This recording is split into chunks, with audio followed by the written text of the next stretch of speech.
If you are making less than 150k a year, how to invest?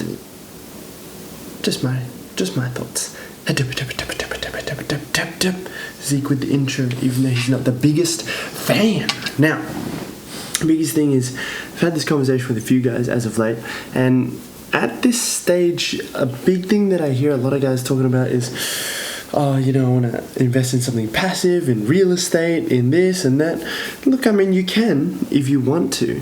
By all means, do whatever you want, but I find the best thing, if you're at that stage of less than 150k a year, you're better served to focus on increasing your active income than you are passive income, because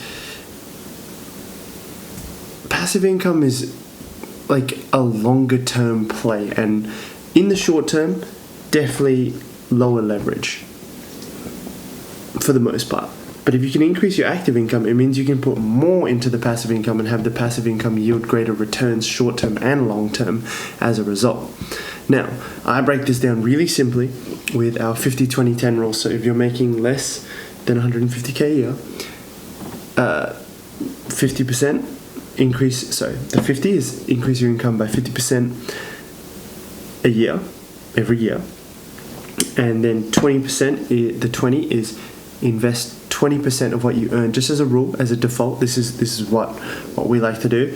As a minimum, 20% gets invested into something that will yield you, this is the 10% net returns per year at least, preferably without you touching it. But I find if you're at that lower stage, you're better off investing that 20% into skills, something that will yield you active returns instead of trying to focus on passive stuff straight out the gate.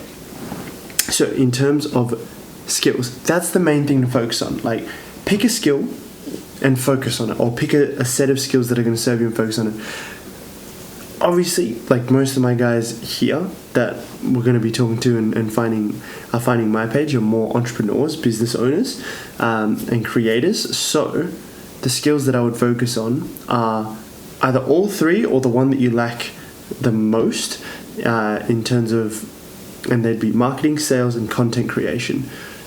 If you can do something that gets you all three, I think that's probably the best way to go. Invest into something that gets you all three, and that's a big thing. When people say invest in yourself, it's invest into something that will help you get more leverage, because that's just going to help you way more than just trying to find something where you can kick back on, because there's a certain mindset that comes with that as well. I find where it's just not quite where you need to be for most guys. So getting that going, active skills, and in terms of skills, it's maybe 20 years ago it was getting a trade. Yes, great skill back then. 10 years ago it was learning social media, and that was the signal trend there. Nowadays it would be AI or something that will supersede AI. And in terms of what that is, it's utilizing those things in the form of your passion. That's something we're really big on, because AI can't replace passion and what you care about and what brings you joy and that human nature to things. Hey, maybe it can. Maybe I'm wrong about this stuff, but it probably can't. Because you can get in there, do things that you're passionate about, do things you care about, build a business around it, and if need be, you can use AI as a tool to amplify that. But it's just not what we're talking in terms of. We're looking at doing things in terms of something that AI can't replace, something that you can leverage yourself or leverage AI for, because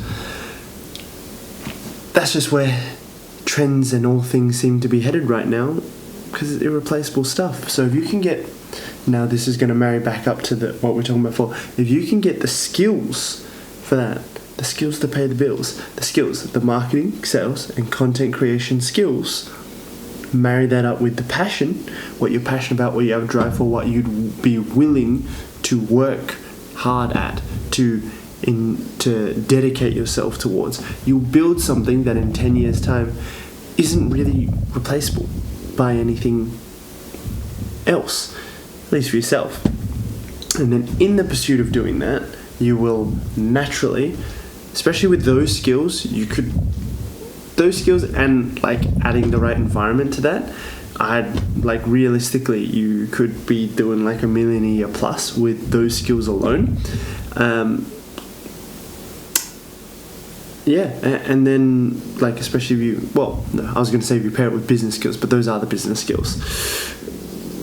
Yeah, and then like your passive income will just like the assets and what to do from there will figure themselves out as you go. Well, obviously you can be specific about that stuff, but if you have a really high cash flow with a business that you love or something and built around something that you love, that's more the priority, because like increasing cash flow gives you so many more options by way of what you can do passively and the assets that you can acquire for passive income. That's a big one. That's something that just super useful, brief overview of how to like what I'd recommend if I was starting at less than 150k a year to me old self to get on that stuff, because those are just the most useful things that you can have, the most useful mindset to adopt and the most useful skills to utilize as a result of that will yield the best possible outcomes for most people based on where we're all at here. But yeah, this is all the art of being man. Embody that and it'll be all great, baby. Hit me up if you got any questions. Zeke with the outro. Love you guys.